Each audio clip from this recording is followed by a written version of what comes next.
Let us pray. Almighty God, we beseech you to behold with your abundant favor and blessings as your servants whom you have been pleased to call to these leadership positions in this republic. We seek guidance to treat and consider all matters that shall come under our deliberation in so just and faithful a manner as to enhance the peace, prosperity, and welfare of our country and of those whose interests you have committed to our church. Amen.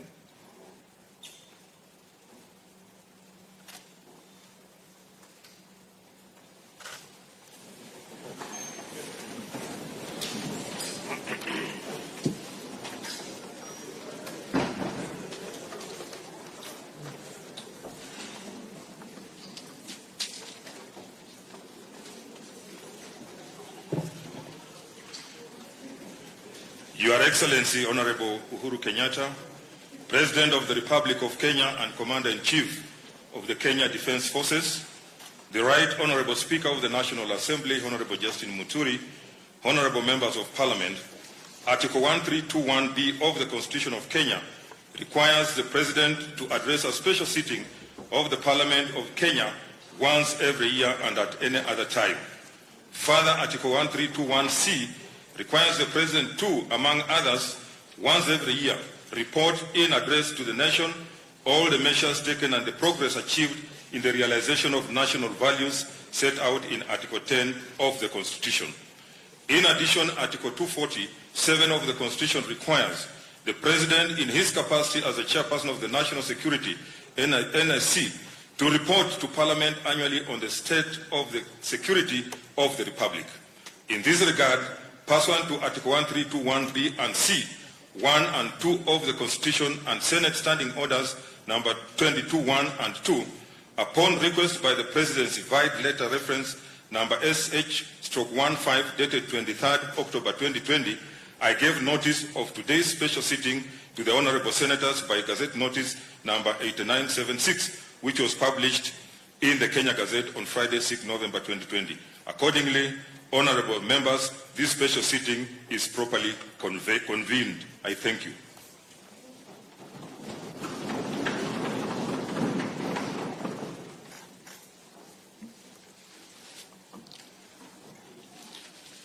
Your Excellency, the Honorable Uhuru Kenyatta, CGH, President of the Republic of Kenya and Commander-in-Chief of Kenya Defense Forces, Right Honorable Speaker of the Senate, Ken Saka, Honourable Members of Parliament, Article 132, Clause 1, Paragraph B of the Constitution of Kenya requires the President to address a special sitting of Parliament once every year and at any other time. Further, Article 132, Clause 1, Paragraph C requires the President to once every year report in and address the nation on measures taken and progress achieved in the realization of our national values. Additionally, the same article provides that the President shall submit a report for debate to the National Assembly on the progress made in fulfilling international obligations of the Republic. In this regard, and pursuant to the same article, paragraphs B, C, Romans 1, 2, and 3 of the Constitution, and the provisions of Standing Order number 22 of the National Assembly Standing Orders, by Gazette Notice number 8975, which was published in the Kenya Gazette on 6th of November 2020, I gave notice of this special sitting to the members of the National Assembly. Accordingly, honourable members, this special sitting is properly convened.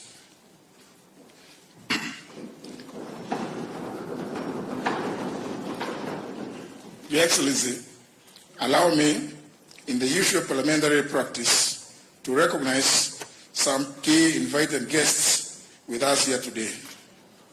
Seated at the Speaker's row, I wish to recognize the Honourable Deputy President of the Republic of Kenya, His Excellency Dr. William Ruto, the former Prime Minister of the Republic of Kenya and the African Union's High Representative for Agriculture, for Infrastructure Development in Africa, the Right Honourable Raila Amolo Odinga,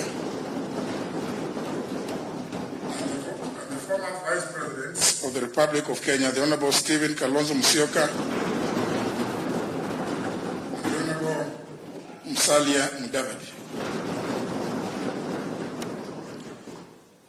May I also accord special recognition to the following other distinguished guests seated at the Speaker's Gallery, being the Honorable Wycliffe Oparanya, EGH, the Governor of Kakamega County, and also the Chairperson of the Council of Governors, and the Honorable Mike Sonko, the Governor of Nairobi. They are all welcome to Parliament today. Your Excellency, I take notes and I'm grateful for your acceptance to preside over the launch of the Kiswahili version of the National Assembly Standing Orders after today's address. This is going to be the second major milestone towards the use of Kiswahili in parliamentary proceedings after the first one in 1974, which was undertaken following a directive to Parliament by the founding father, His Excellency Jomo Kenyatta. Towards this end, I'm grateful that our public universities partnered with us in making the translation of the English version of our standing orders into Kiswahili. Of particular mention in this regard, Your Excellency, is the University of Nairobi, represented here today by the Vice Chancellor, Professor Stephen Gitahi Kiama,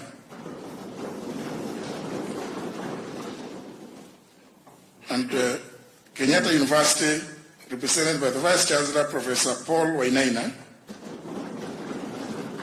and Moi University, represented today by the Vice Chancellor, Professor Isaac Kosgei. I acknowledge their presence. Your Excellency, accompanying the Vice Chancellors are the following Kiswahili experts who deserve special mention because they worked directly with the National Assembly team to make possible the translation of our standing orders to Kiswahili. They are Professor Mwangi Irihe, Professor Kitula Kingei, Professor Sierra Momanyi, Dr. Robert Oduori, Dr. Miriam Osore, Dr. James Michira, Mr. Vincent Magugu, and Mr. Nuhu Bakari. I salute them all. In the same breath, Your Excellency, I also wish to thank members of staff who painstakingly worked with the experts to deliver the Kiswahili standing orders. A special mention goes to the Clerk of the National Assembly, Mr. Michael Sialai, and Mrs. Samuel Jeroge and Kipkemboe Arab Kirui, the Director and Deputy Director of the Directorate of Legislative and Procedural Services, respectively. Honored members, I invited guests, ladies and gentlemen, it is now my singular honor and privilege to invite His Excellency the President of the Republic of Kenya and Commander-in-Chief of the Kenya Defense Forces to address this special sitting. Asanteni sana.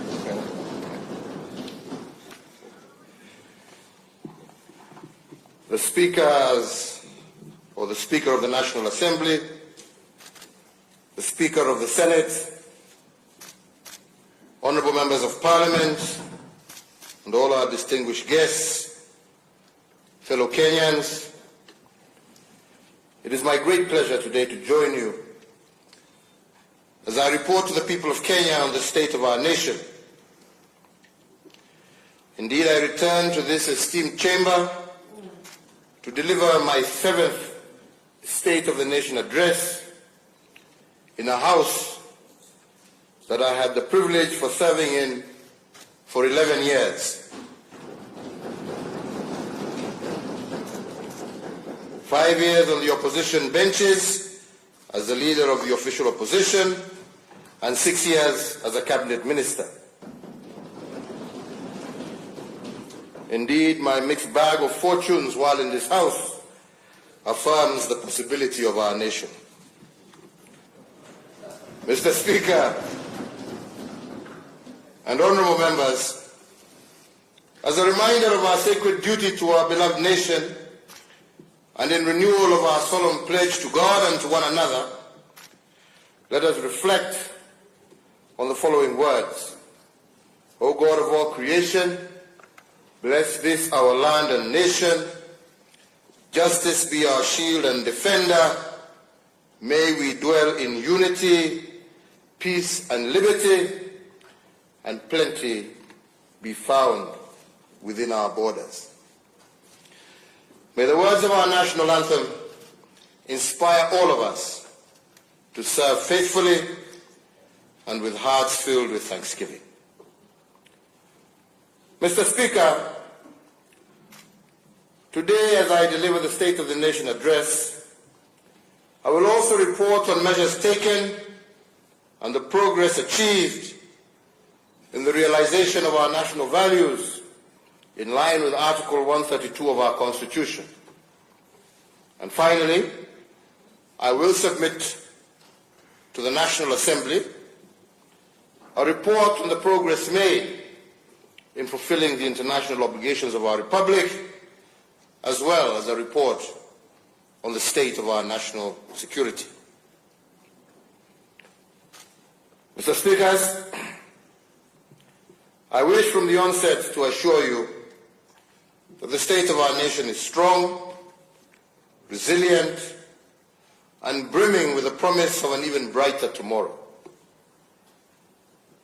I deliver this State of the Nation address in the midst of extraordinary global, economic, social, and health disruptions which have not spared us.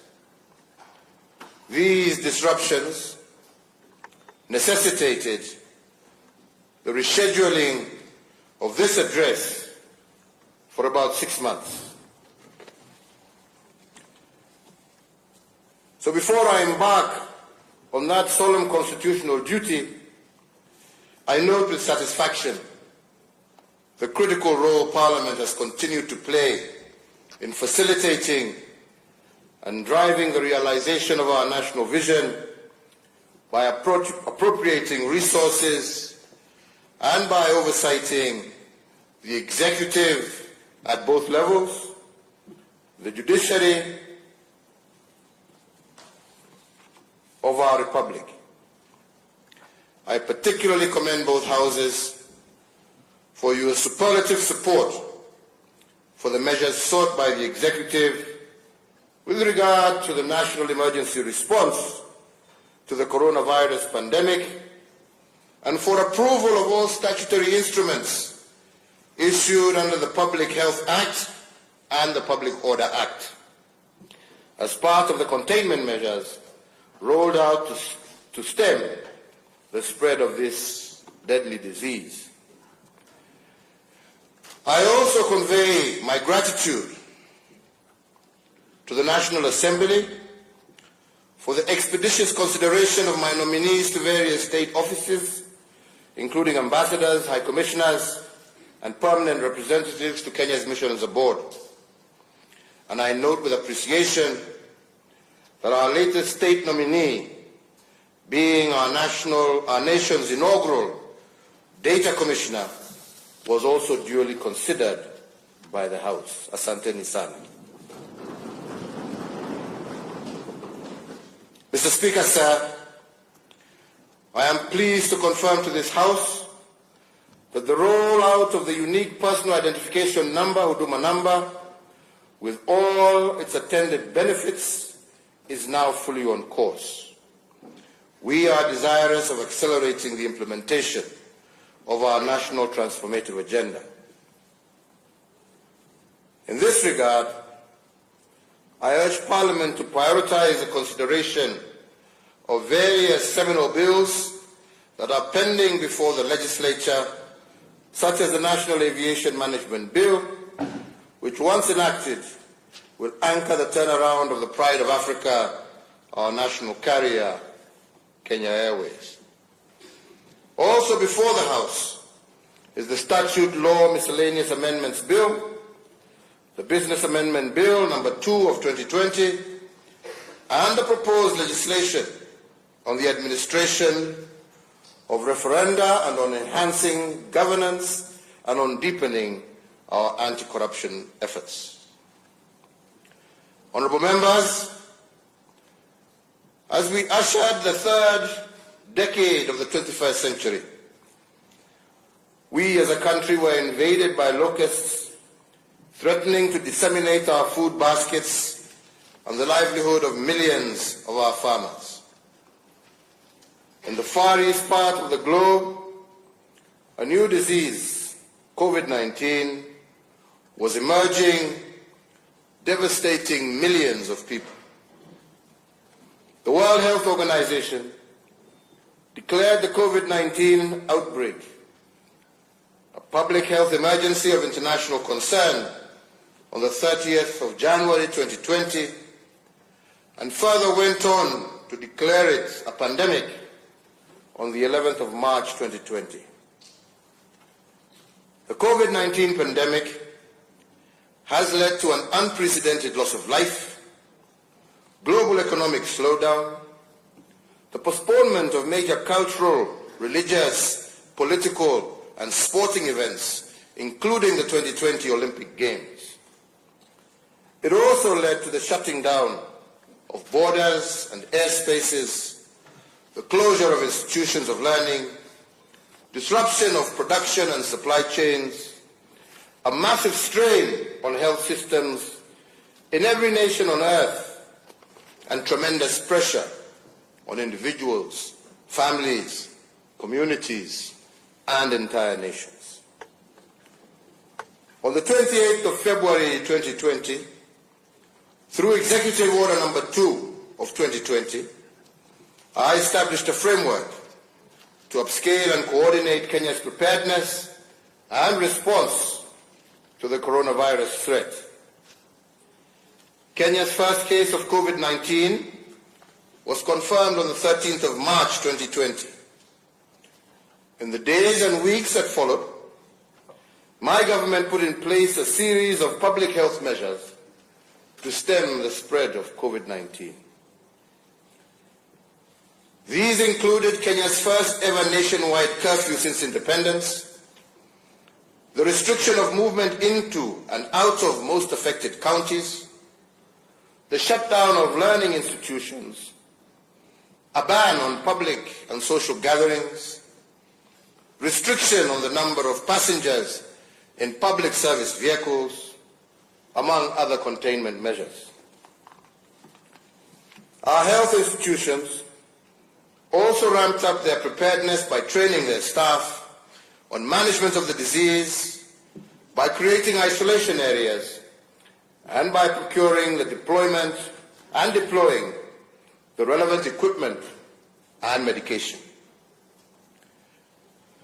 Despite these commendable efforts, as of this morning, Thursday the 12th of November 2020, we have reported a total of 66,723 confirmed cases of COVID-19 in our country, and sadly, also a total of 1,203 deaths since this tragedy fell upon us, out of which we can say that 23 persons succumbed to the disease over the last 24 hours.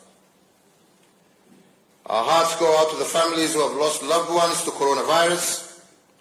Our thoughts and prayers are with those who are undergoing isolation or treatment with respect to this disease, and we wish them a quick recovery, a quick and complete recovery.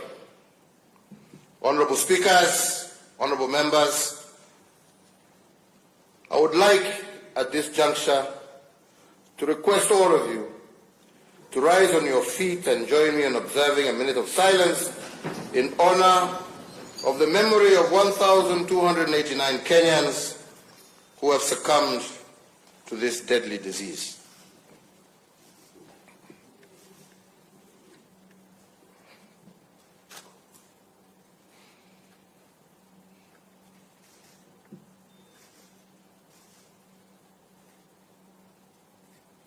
I thank you.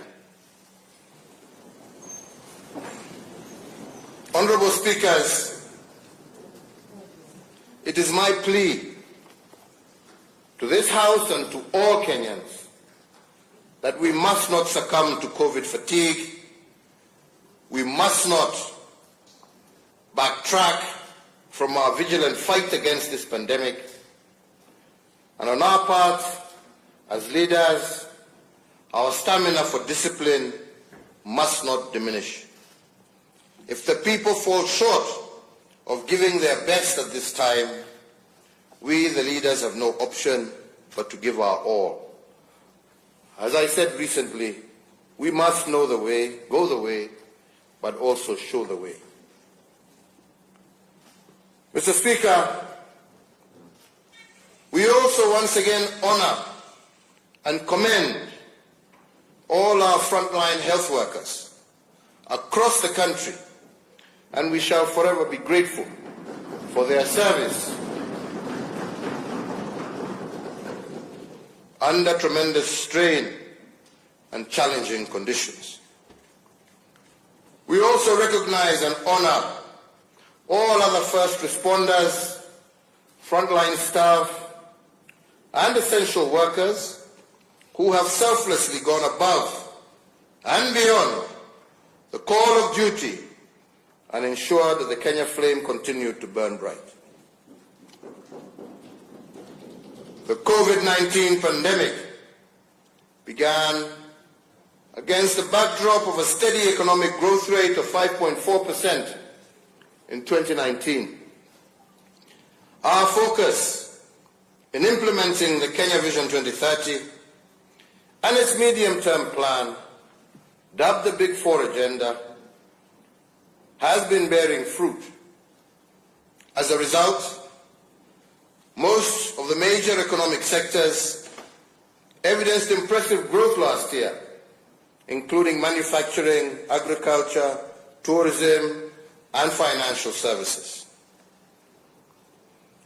However, when it became apparent that the COVID-19 pandemic threatened to erode the significant economic gains we had made in 2019 and preceding years, on the 25th of March 2020, I did announce state interventions to cushion Kenyans against adverse economic effects of COVID-19 pandemic that warranted the national exchequer to forego taxes amounting to Kenya shillings 176 billion. These tax measures included the temporary suspension of the listing with the credit reference bureaus of any person, micro, small and medium enterprise, and corporate entities whose loan accounts had fallen overdue or was in arrears. 2, the immediate reduction of VAT from 16% to 14%. 3, 100% tax relief for all persons earning up to Kenya shillings 24,000. 4, reduction of pay as you earn from 30% to 25%. 5, reduction of corporation tax from 30% to 25%.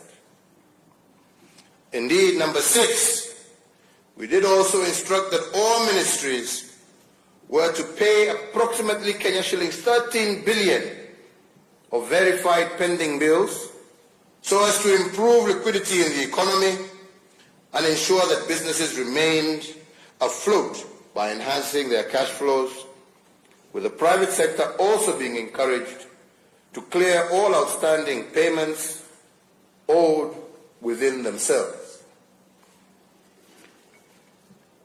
The Kenya Revenue Authority was directed to expedite the payment of all verified VAT refunds claims amounting to Kenya shillings 10 billion within 3 weeks, or in the alternative, allow the offsetting of withholding VAT in order to improve cash flows for businesses. Number 8, that Kenya shillings 6 billion from the Universal Health Coverage Kitty was to be immediately appropriated strictly towards supporting counties and the recruitment of additional health workers to support in the management of the spread of COVID-19. And number 9, the lowering of the central bank rate from 8.25% to 7.25%, so as to prompt commercial banks to lower interest rates applicable to their borrowers and thereby availing much needed affordable credit to micro, small, and medium enterprises across the country. Number 10, the lowering of the cash reserve ratio from 5.25% to 4.25%, so as to provide additional liquidity of Kenya shillings 35 billion to commercial banks in order to directly support borrowers that were distressed as a result of the economic effects of the COVID-19 pandemic. And number 11, that the Central Bank of Kenya was to provide flexibility to banks with regard to the requirements applicable to loan classification and provision of loans that were performing as of the 2nd of March 2020. In addition, my administration, with the support of Parliament, further initiated an 8-point economic stimulus program amounting to some 56.6 billion Kenya shillings. The major objective of the program was to return the economy to the growth trajectory it was on pre-corona by increasing demand for local goods and services, cushioning vulnerable Kenyans, securing household food security for the poor, and creating employment and incomes. More importantly, the program sought to enhance liquidity in support of the business sector, particularly micro and small enterprises. Accordingly, we set aside a further Kenya shillings 5 billion for the operationalization of the credit guarantee scheme. The recovery program also targets to revamp a broad spectrum of economic sectors by hiring 5,000 health workers and 11,000 interns, even as it supports our teachers as they continue to enhance the delivery of knowledge to our children. It further seeks to create 100,000 job opportunities for the youth, besides implementing a subsidized farm input scheme for vulnerable households, and parts of the resource allocated will be utilized on the ongoing fabrication of 250,000 school desks crafted by local artisans.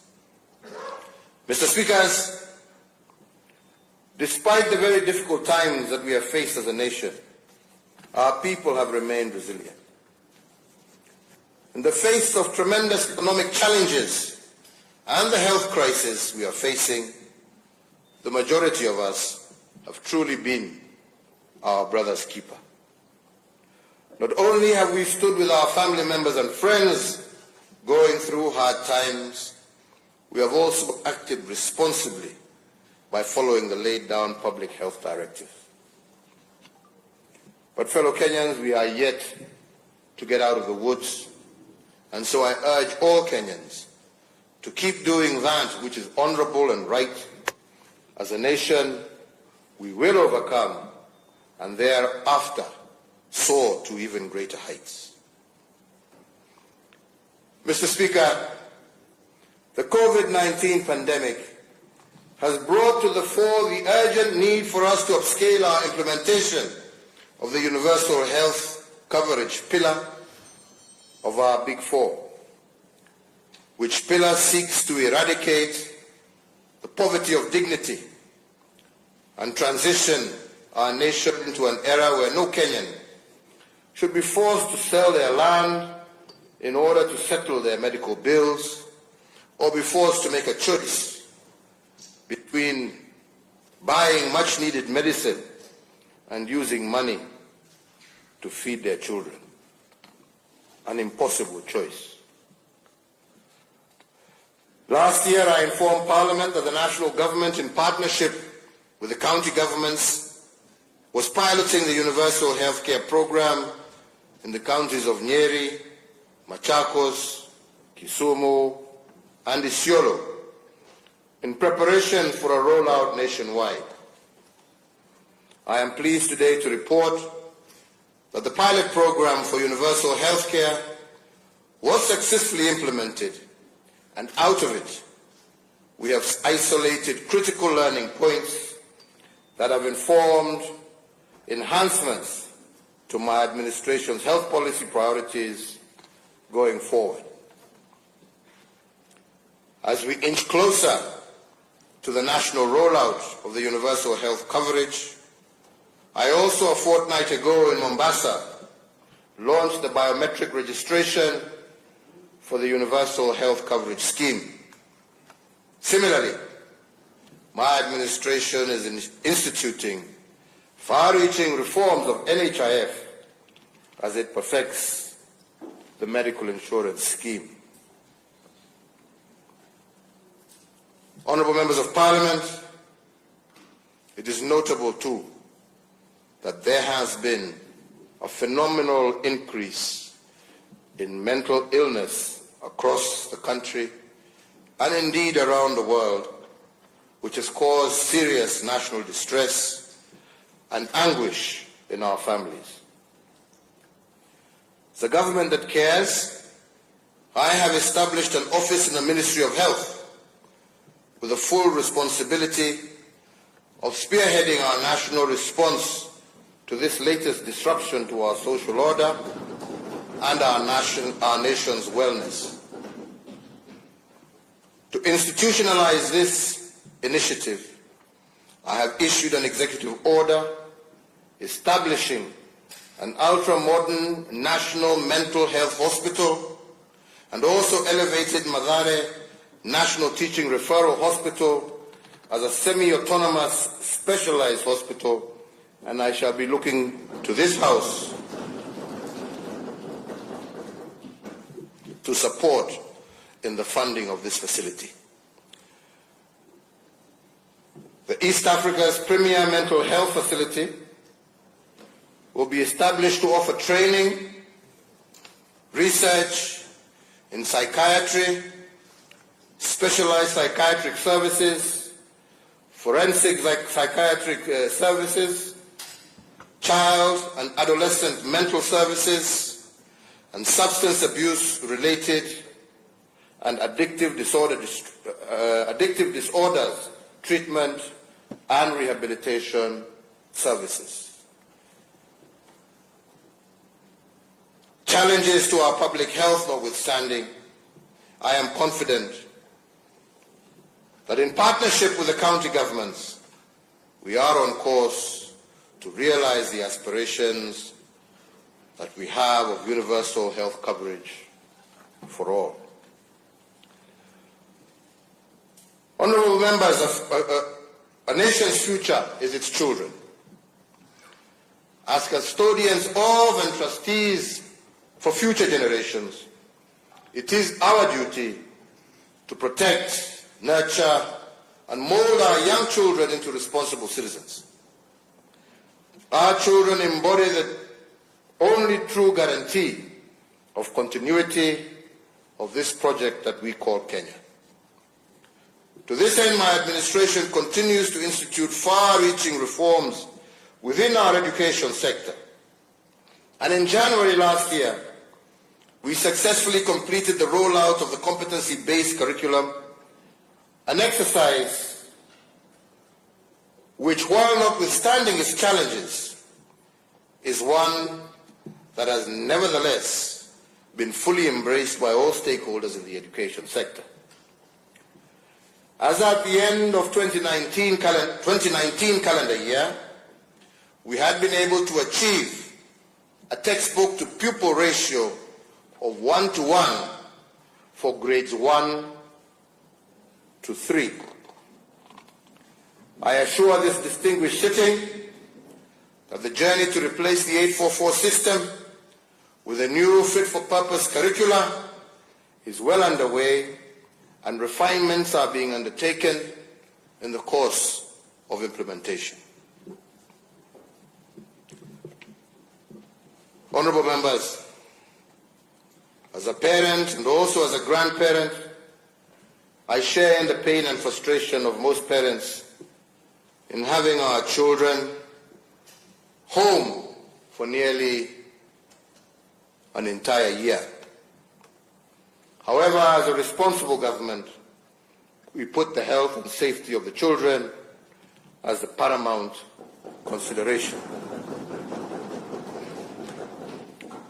The gradual and phased reopening of schools that began with the examination classes is being carefully monitored at all levels so as to ensure that our young Kenyans are safe and secure as they continue preparing for their national examinations. The Ministry of Education will, within 14 days of the date hereof, announce the 2021 academic calendar, with all other classes expected to resume learning in January of 2021. Still on the subject of our basic education, I made a commitment to the nation during my last State of the Nation address that no child should be left behind, meaning that no child be denied their right to access education. I am pleased to report to this House that for the second year we have been able to achieve a transition rate of 100% from primary to secondary schools. And even as we prepare to reopen schools, I once again reiterate that no child will be left behind, even those who unfortunately have transitioned into being young parents. Honorable Speaker, we must say that in the face of these undoubtedly impressive gains, we must guard against resting on our laurels. The next frontier in the quest to providing education for all is to improve our education in Kenya by enhancing quality of education, both in terms of physical structure as well as content. It is evident that our public day and boarding secondary school infrastructure is overstretched. As a result, our students are suffering congestion in both classes and dormitories. These challenges, however real, must not stop us from pursuing what we know to be the right thing for our children. Rather, they should act as motivation for us to work even harder. Through a combination of interventions, both policy and financial, involving the Ministry of Education, county governments, and members of the National Assembly, through the National Government Constituency Development Fund, we shall have the necessary resources to address the infrastructure gap to our education sector conclusively within the next 24 months. In this regard, I therefore appeal to members of the National Assembly that the use of funds under your oversight should be used primarily to respond to the immediate and short-term needs of our learners. Currently, there is an urgent need for construction and equipping of more dormitories, classes, and other amenities to further facilitate ease of learning for our children. Indeed, conscious of the fact that significant financial resources will be deployed towards the construction of at least 12,500 new classrooms and related school facilities. And in that regard, the Ministry of Education and the Ministry of Transport, Infrastructure, Housing and Urban Development have been instructed that by the 1st of December 2020 to issue a new set of building guidelines for school infrastructure that allows the use of appropriate and cost-effective building technologies suited to the varied geographies of our nation. The intervention of these guidelines will achieve transparent and standardized bills of quantity that will guarantee value for taxpayer money. For every shilling that we put into school infrastructure, we must seek to obtain more classes built to acceptable standards.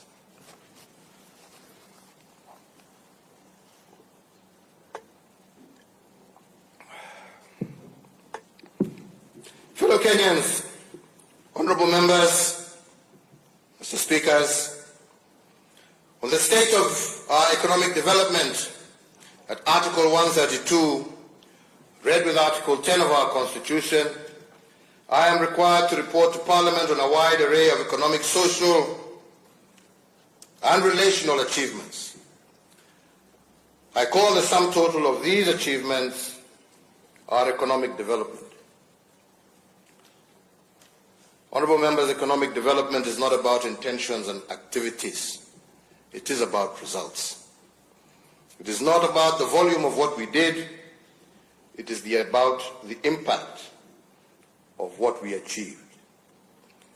In other words, economic development is the measure of the tangible, positive transformation of the well-being and the quality of life of our people. During this year's reporting, I will focus on 4 areas of primary thrust and situate the 4 areas within the broad framework of the Big Four. And I must mention at the onset that the Big Four is not a project, as many think of it. The Big Four is an economic development strategy or framework which I have used to organize government delivery and to answer the question why in terms of the selection of the priority areas that we are working on. The philosophy of the Big Four is anchored in 4 intentions which we have pursued relentlessly this year despite the problem of COVID-19. The first one is liberating our urban poor from the poverty of dignity caused by poor housing and inadequate services. The second is transitioning our young people from being earners of wages to owners of capital. And the third is building a holistic base of human capital that is food secure and health assured. And the fourth is jump-starting the shift from being a country of net consumption to one of production. And this has been our why for the Big Four during this difficult year. Let me begin my report to you by discussing the poverty of dignity visited upon our urban poor. Indeed, it is a shame that almost 60 years after independence, a majority of our urban dwellers live in a dignity-poor environment. Their sanitary conditions are inhumane, their habitations are deplorable, and our intention is to reverse this. And the Nairobi Metropolitan Service is a pilot project that has been successful in rolling back the frontiers of this urban indignity. The other intervention we have engaged in is that of affordable housing under the Big Four. And my administration's pilot project at Park Road, Nairobi, is the first beacon on this journey that was delivered ahead of schedule and within budget. We have also concluded the successful incorporation and capitalization of the Kenya Mortgage Refinance Corporation.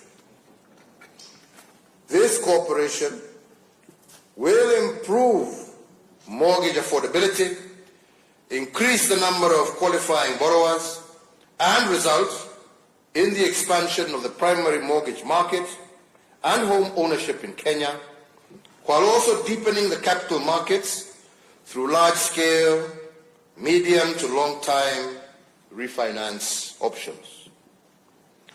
I would also like to report that there are also ongoing reforms in the land sector to improve access to land as a factor of development.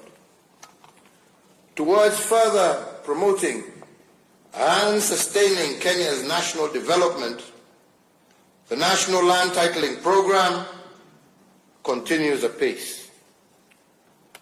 During my administration and over the last 7 years, 4.5 million new titles have been issued since 2013, as compared to 6 million titles issued from 1963 to the year 2013. These are not mere abstract statistics, honorable members. They represent very real gains from wananchi and the resolution also of long-standing historical land injustices.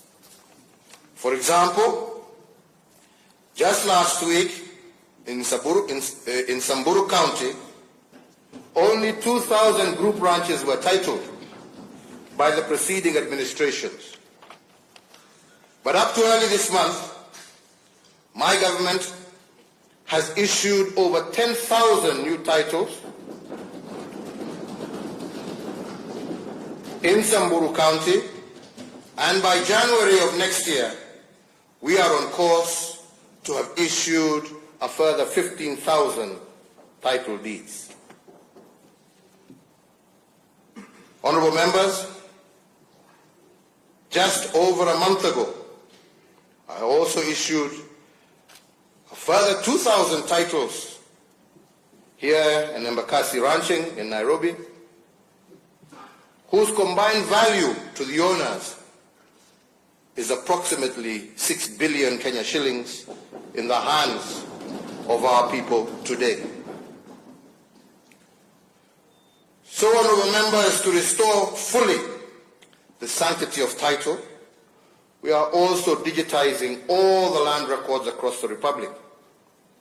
This national endeavor is anchored under the National Land Information Management System, and the system is designed to enhance security of land records, improve accessibility, and also dramatically reduce the cost of land transactions. I call on all stakeholders, and in particular the Law Society of Kenya, to embrace and support this positive transformation that removes land information management in Kenya from its current 19th century system and standards to those that are more appropriate to the 21st century. Other reforms in this sector include the formulation of the Sectional Properties Bill to bring legal clarity to the ownership of sectional properties. The bill is in its final stages before introduction to this esteemed House. My prayer to you, honorable members, is that we may pass this bill that will allow millions of Kenyans access mortgage and credit for their apartments and smaller dwellings, and to create greater equity for all our people. Honorable members, let me underscore that eradicating the poverty of dignity is not just about securing tenure and dignified habitations. The poverty of youth dignity is also one of the areas that we have focused on. Youth pessimism and fatalism can also be turned to patriotism. If youth are liberated from the poverty of dignity, we have worked hard to give youth self-esteem and a sense of purpose. And we have done this because dignity comes from self-reliance and a sense of contributing to society.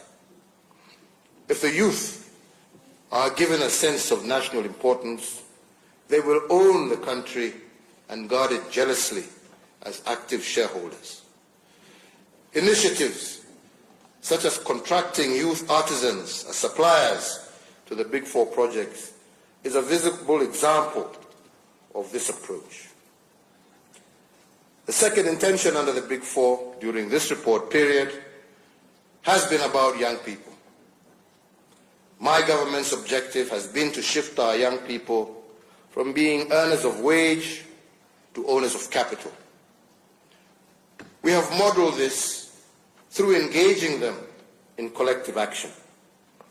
As we seek to grow our industries and create jobs in the manufacturing sector, we must of necessity have the manpower with requisite skills to match the needs of industry. Majority of the skills required are with respect to blue-collar jobs.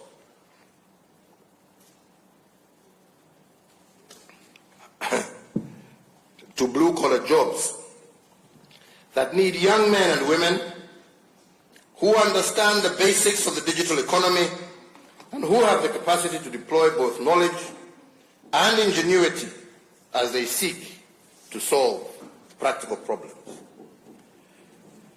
It has taken considerable effort on the part of my administration to educate both parents and young people that there is a viable education pathway for Form 4 leavers who do not achieve the necessary grades to pursue university programs. This pathway is anchored in the technical and vocational training program. Today I'm proud to report that we have so far enrolled 430,598 students in 182 technical and vocational training colleges across the country. The curricula for these institutions has been developed in partnership with industry stakeholders in varied sectors of our economy, ranging from the automotive industry, oil and gas, maritime and shipping, to agro-processing. We are also collaborating closely with technology partners to develop curricula for basic digital skills to allow our young people to take advantage of opportunities within the digital economy. Indeed, barely a month ago, I launched a border scheme meant to bring together 1.4 million riders in that sector who actively support 5.2 million families across the country. What I told them was that in aggregate, these riders make a total of Kenya shillings 357 billion every year, which is more than the total disbursements that we make to 47 counties through the National Exchequer, which presently stands at Kenya shillings 316 billion annually. And what I told them with these statistics in mind, it is clear that border riders can come together and become owners of capital and holders of major investments. We are encouraging them to engage in saving schemes and to work together in order to create a capital base that will enable them to own petrol stations, border assembly factories, and other investments that can transform their lives. Shifting our youth to become owners of capital also requires us to develop productive capabilities that move from the rudimentary to the complex operations. This is partly why we have revived Rivertex as a producer of textiles and a consumer of locally produced cotton. This is in line with the agricultural transformation strategy that obliges the growth of new strains of biotechnical cotton as a key area of opportunity for Kenyan farmers. The manufacturing pillar of the Big Four also aims to provide training ground for our young people to acquire skills and to replicate these in light industries. The third intention under the Big Four during this reporting period has been to develop a holistic human capital base. Our intention here has been to expand our health infrastructure and to guarantee that the individual is free from want and free from fear. Similarly, and in support of the holistic individual, I would like to report that measures aimed at achieving food security are already in place. The implementation, for example, of the agricultural sector transformation and growth strategy is well underway, and we have also successfully reformed the agricultural import subsidy program. If we can achieve this intention of developing a holistic human capital base, then we will increase our national productivity and enhance our economic development. The fourth intention of the Big Four under this year's economic development program agenda is the commencement of the journey from being a country of net consumers to a country of net producers. And in order to make this shift, we must admit that we cannot experience any significant progress in manufacturing and agro-processing without the building of transport systems and making significant investments in energy.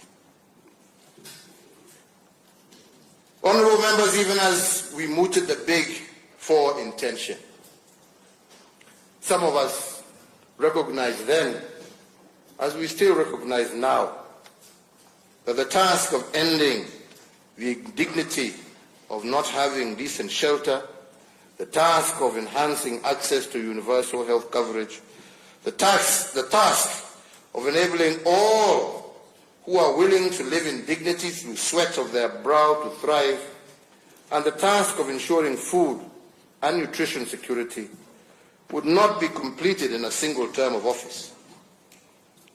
That being the case,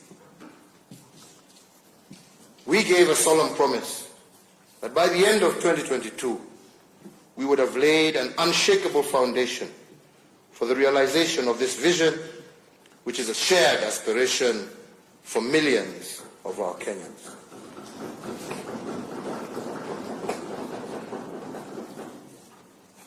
As an enabler to the Big Four agenda, my government will continue to roll out seminal programs in response to the needs of businesses, both large and small. We are continuously enhancing the ease of doing business and creating an enabling environment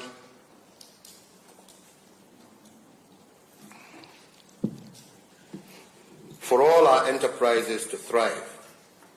Earlier this week, I commissioned a transit shed at the Kenya Railways, Nairobi, and dedicated it as a clearing point for cargo imported into the country by our small traders, saving them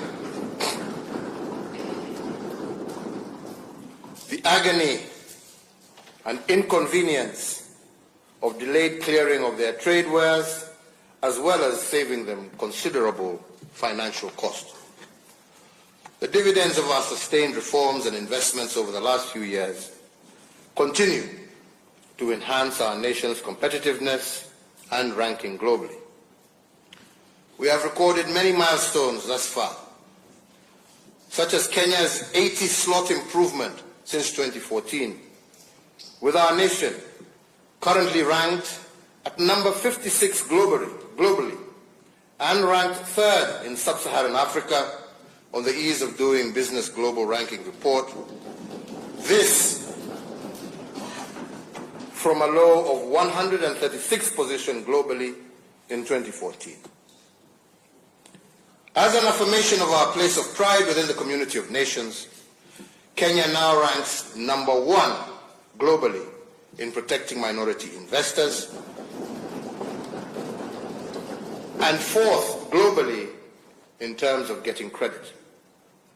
The number of companies registered daily has increased by 500% from 30 in 2014 to 200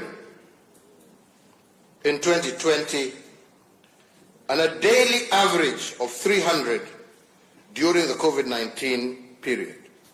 On aggregate, 400,000 companies are annually now registered in Kenya. My government, watu wanafanya biashara tu huko, hata nyinyi. My government has heeded the cries for bold and decisive actions to reduce the unnecessary regulatory burden occasioned by the multiplicity of licenses at both the national and county levels. Our initial focus in Nairobi City County has seen the waiver of a single business permit to all new businesses registered in Nairobi for the first 2 years of their operations, effective March of this year. We have also waived the presumptive tax requirement for all new businesses. These 2 initiatives and others within our Ease of Doing program will now be aggressively rolled out nationwide as we endeavor to make it easier for both local and international investors to set up, operate, and expand their businesses. And our endeavor is to make Kenya the best country on the continent in doing business by the year 2022. And for this, I seek the support not just of this House, but also of our 47 county governments. As we continue to create an enabling environment for our enterprises to thrive, we are also enhancing connectivity in the country through ports, road and rail. In respect to key national trunk roads, the construction of the Nairobi Expressway project continues apace, and just last month, I witnessed the signing of Africa's largest public-private partnership funded project, the Nairobi Mau Summit Expressway. These are milestones which will have significant impact on the economy by decongesting Nairobi's gateways on the part of the expressway project and by opening up the economies of increasing connectivity in Western, Rift Valley and Central Kenya on the part of the Nairobi Mau Summit project. Honorable members, with regards ports and bridges, the Lamu Port Berth 1 is now complete, and the focus has shifted to bringing it into full operation for transshipment cargo. My administration is also now in the final stages of installing the Likoni Floating Bridge, an 824-meter long bridge costing 1.9 billion that will be the first automated floating bridge in Kenya. The Likoni Floating Bridge will help to decongest ferry transport of the Likoni Channel in the context of the COVID-19 safety concerns and beyond by providing a safe pedestrian connectivity from Liwatoni on Mombasa Island to Ras Bofu on the Likoni mainline site. Further, the Kisumu Port rehabilitation works are ongoing, and the new port is now, as we speak, already processing fuel products to Uganda. On our railways 2 days ago, I commissioned the Nairobi Commuter Railway upgrades, which is set to dramatically change the public transport experience in Nairobi and across the metropolitan area. Additionally, We are undertaking rehabilitation of the meter gauge railway line along various routes. The Nairobi to Nyanyuki route is now back in service after decades of dormancy,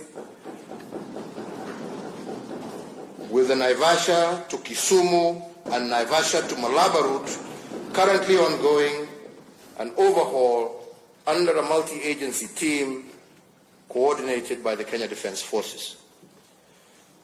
With regard to the energy sector, the last mile connectivity program crossed the 7.2 million household connections mark that the country is proceeding well towards our aspiration of 100% universal electricity access by 2022. We have also completed a national geospatial mapping exercise that has allowed us to catalogue the wealth of our natural resources. It will also enable us to improve the management and use of land, the essential but finite resource that we share as a nation. To protect all these undertakings, honourable members, I am required to submit a report on the state of our national security pursuant to Article 240 of our Constitution. Honourable members, the state of our national security is strong. Our homeland is secure from the varied threats against it. For this, and on behalf of all Kenyans, and as the Commander-in-Chief, I give thanks and praise to the brave men and women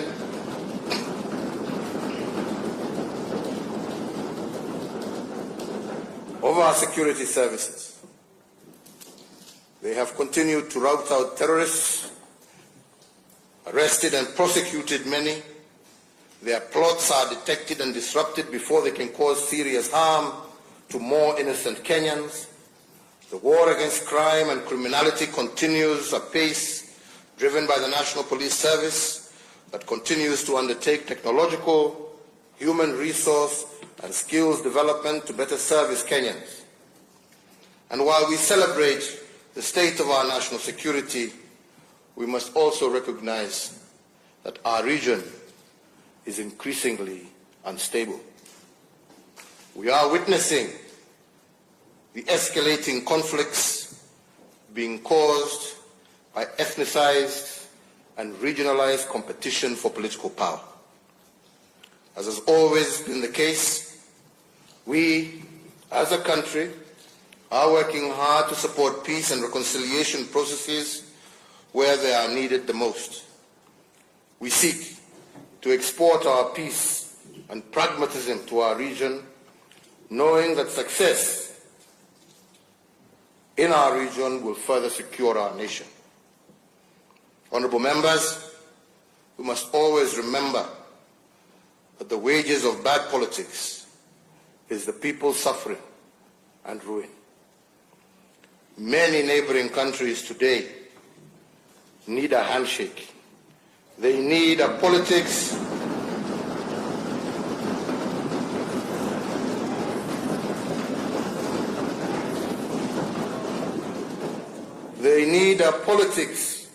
in which competition is not turned into enmity and war. They need political leaders focused on including the young and desperate, not inciting them to revolt against their country and their elders.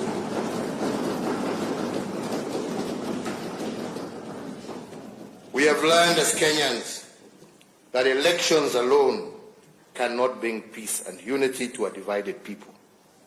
For that, leaders must reach out to each other and build bridges over turbulent waters to allow the people to cross into safety and prosperity. Our state of national security will remain strong as long as we practice inclusive and sober politics. I ask the members of this House, all leaders, and all Kenyans to deeply ponder their role in promoting the politics that assures our security, deters our enemies, and is focused on serving the people. My administration is also implementing the following reforms in the security sector: the expansion of the National Police Service Control and Command Center for Surveillance and Communication, the successful launch of the Digital Occurrence Book Pilot Project, and in addition, I recently and very proudly unveiled the National Security Innovations exhibition at the Kenya Wildlife Service Law Enforcement Academy in Manyani in Taita Taveta County. This was a youth-driven, innovative project aimed at leveraging on technologies to address problems facing citizens, from cybersecurity, crime, revenue collection, gateways, social media communication, to geospatial mapping and resource consolidation, and even the manufacture of small arms. My government recognizes the important role played by ICT and innovation in overall national development. Information communication technology has greatly improved access to government services and enabled Kenyan youth access job opportunities outside Kenya. To ensure that Kenyans continue to enjoy these benefits, my administration has increased access to ICT infrastructure and connectivity through the rollout of the basic voice infrastructure in 67 sub-county locations in all unserved areas.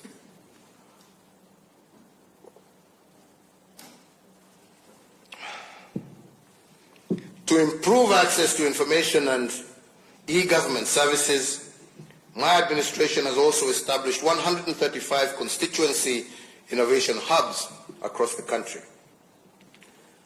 Honorable Speakers, as part of my functions as President, I am also requested to submit a report for debate in the National Assembly on the progress made in fulfilling the international obligations of the Republic. At the end of this address, I will indeed submit this report to this House. However, some of the key achievements of that report are worth mentioning in this State of the Nation address.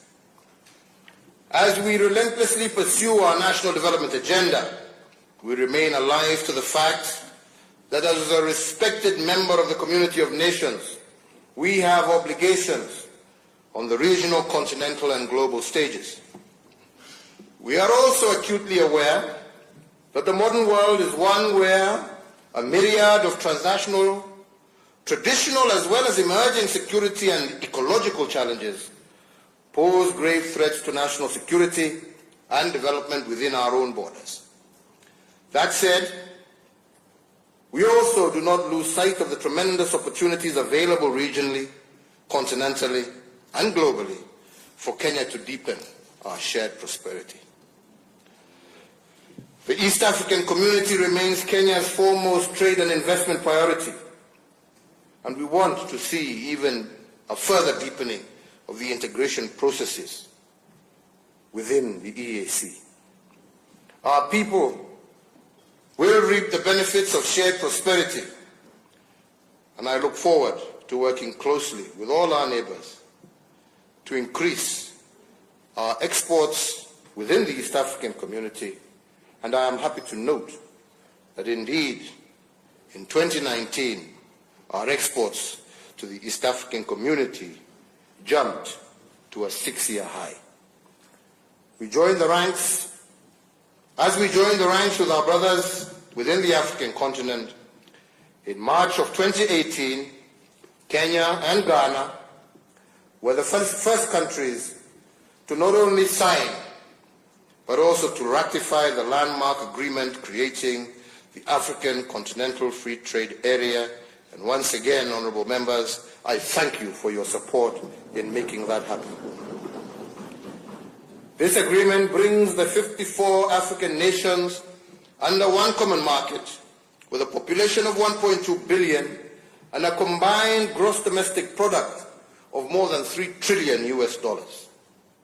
Indeed, as a champion of Africa's integration, I am elated that this agreement has officially entered into force and became operational on the 1st of July of this year.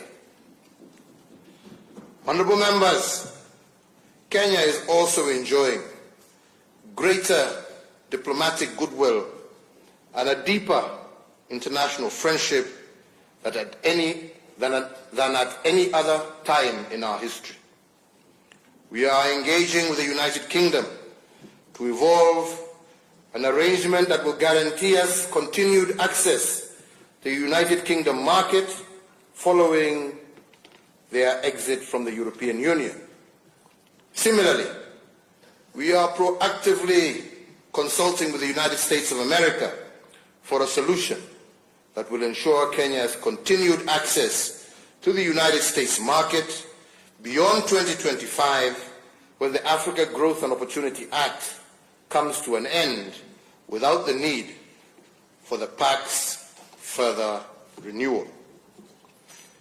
Apart from deepening our cooperation with our traditional partners, we have also sought to unveil new frontiers for mutually beneficial cooperation with countries in Eastern Europe, the Asia-Pacific region, as well as the Caribbean.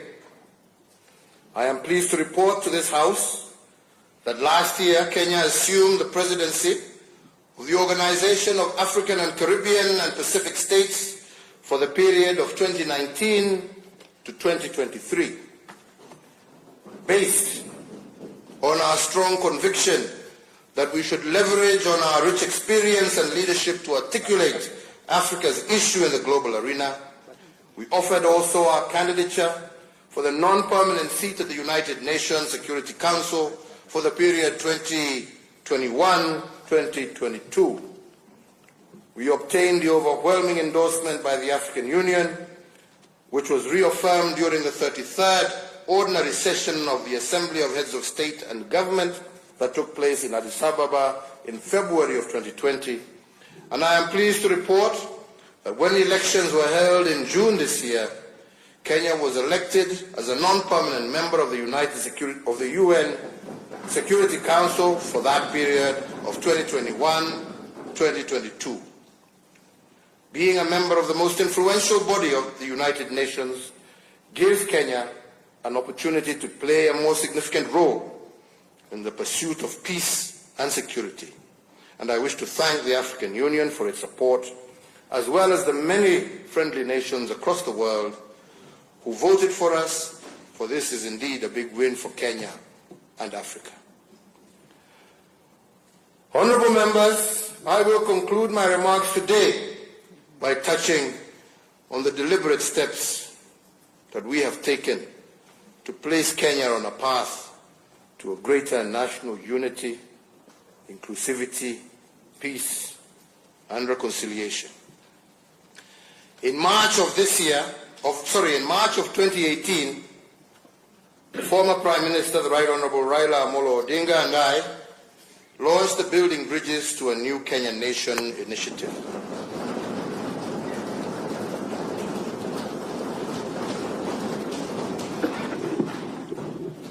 To support the same, in May of 2018, we established the Building Bridges to Unity Advisory Task Force, and this task force has now completed its work and submitted its report, a report which has elicited great public debate. The report extensively evaluates our national challenges and makes robust and comprehensive practical recommendations to address them. Indeed, as we progress to the next phase of this, I urge all Kenyans to constructively consider the recommendations therein.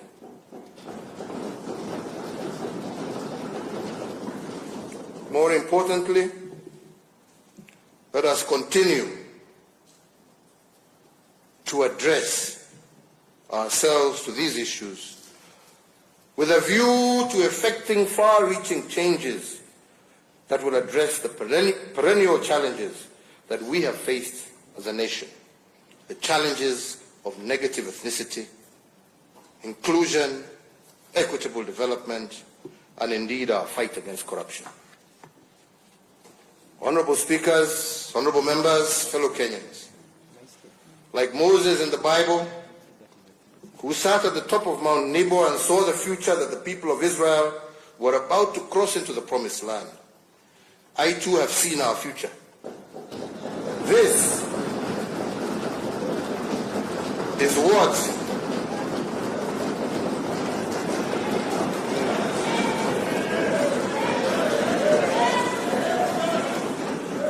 This, fellow Kenyans, is what our future looks like. A Kenya where no one will ascend to a high public office on account of their tribe. A Kenya where no capable person will wallow in poverty because of poor governance. A Kenya where our potential as a people will be exploited for the greatness of our nation. A Kenya where we will all share equitably in this prosperity of our nation. I believe our future is bright.